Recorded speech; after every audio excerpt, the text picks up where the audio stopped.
तमाम बड़ी रैली की लोगों पीछे करो। सर एक सवाल ये है कि आरजेडी के एक विधायक हैं, उन्होंने मां दुर्गा को काल्पनिक बताया जो टिप्पणी की है, क्या लगता है चेहरा हो रहा है? देखिए, राजद के लोग जिस तरह के भाषा का उपयोग कर रहे हैं और सनातन के संतानों को उसकी आस्था पर चोट कर रहे हैं, अपमानित कर रहे हैं और पूरे माँ भारती के संतान को ये जिस तरह की भाषा का प्रयोग करके जो तुष्टीकरण का खेल खेलना चाहते हैं, ये दुखद दुर्भाग्यपूर्ण है।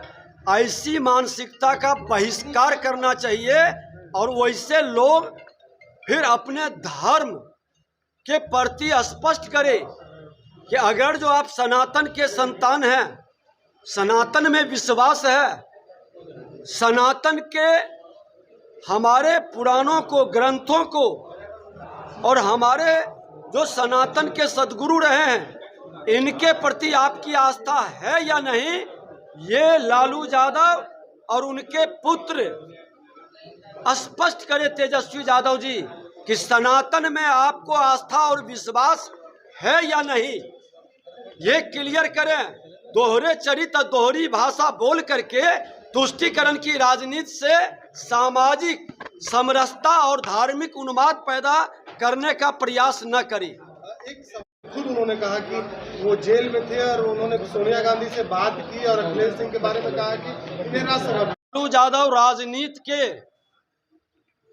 सबसे कलंकित पुरुष के रूप में जो गरीबों का मसीहा बन करके आए थे, वो बिहार के खजाना को लूट करके जिस श्री बाबू के बारे में कल वो बोल रहे थे, वही श्री बाबू है कि जो देश में बिहार के मान सम्मान स्वाभिमान को बढ़ाए थे, सामाजिक समरसता को जोड़े थे, अगड़ा पिछड़ा और दलितों को एक सूत्र में बांधे थे, बिहार के किसानों के खेतों तक नहर की जाल बिछाए थे, इंडस्ट्रीज वातावरण बनाए थे।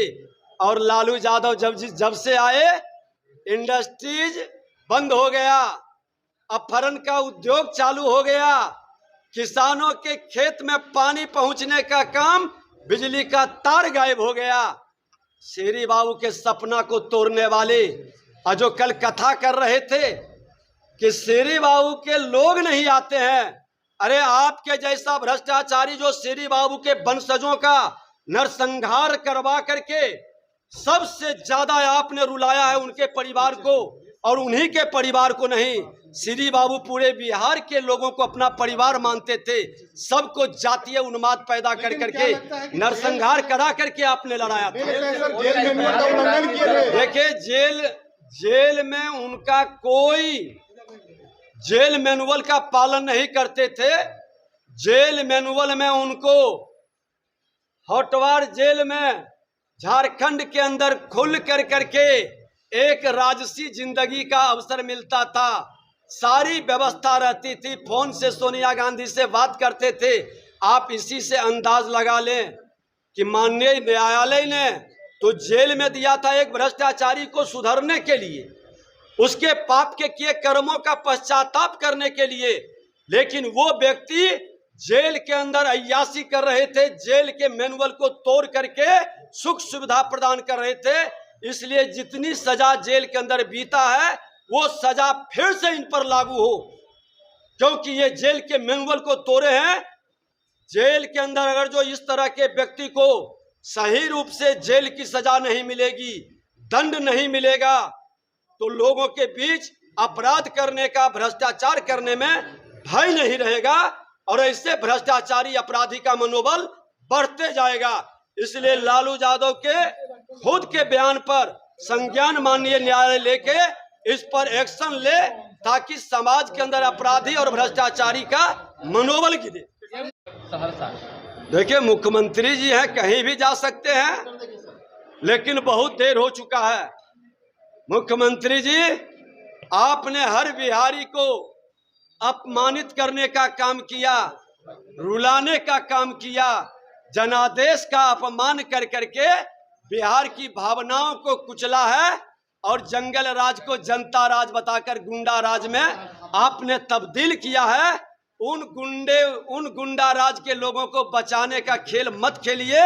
अब कम से कम थोड़ा सा भी बिहार की जनता के प्रति स्नेह है तो इस्तीफा दे करके बिहार को बकस दीजिए। लालू यादव को बुलाया गया, लालू यादव वहाँ सेंटर आत्मा को खत्म कर दिया, लालू यादव नीतीश कुमार को नहीं बुलाया गया। देखिए, कांग्रेस ने लालू यादव को बुला के इनका सम्मान नहीं किया, कांग्रेस इनको बुला करके अपमानित किया है। अरे वही लालू यादव और नीतीश कुमार हैं जो लोकनायक जयप्रकाश नारायण के आवास पर शपथ लिए थे कि भ्रष्टाचार मुक्त राष्ट्र बनाएंगे, जाति विहीन समाज बनाएंगे और कांग्रेस मुक्त भारत बनाएंगे। आज कांग्रेस के गोद में बैठकर भाषण दे रहे हैं, गौरवान्वित हो रहे हैं। ये राजनीतिक बेशर्मीपन का हद हो गया। जो जिसके विरुद्ध नीति नियत लेके चले थे, राजनीति के सर्वोच्च शिखर पर बैठे थे, वो व्यक्ति कांग्रेस एक एक करके आज लालू यादव को, नीतीश कुमार को, उद्धव ठाकरे को, केजरीवाल को अपने लाइन में लाके खड़ा कर दिया। इनका कोई नैतिक अधिकार नहीं है अब समाज के बीच राजनीति करने का, क्योंकि जिसके विरुद्ध आपने राजनीति किया है उसी के साथ खड़ा हो गया। ऐसे लोग, सिद्धांत विहीन लोगों को राजनीति में कोई अवसर और मौका जनता नहीं देने वाली।